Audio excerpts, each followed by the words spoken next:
செங்கரத்தில் இயேசுபாலனை ஏந்தியவரே, எங்களின் அந்தோணியாரே,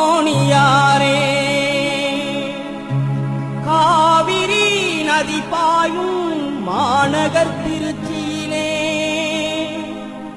மார்சிங் பேட்டையில் உரைபவரே,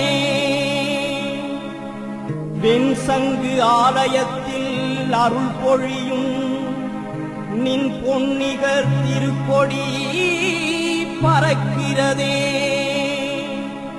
அந்தோணியாரும் திருப்புகழ் கூறியே அன்போடு அனைவரையும் அழைக்கிறதே, பறக்கிறதே திருக்கொடி அழைக்கிறதே.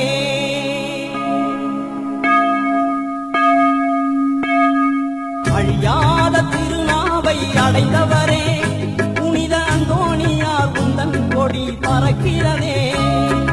அழியா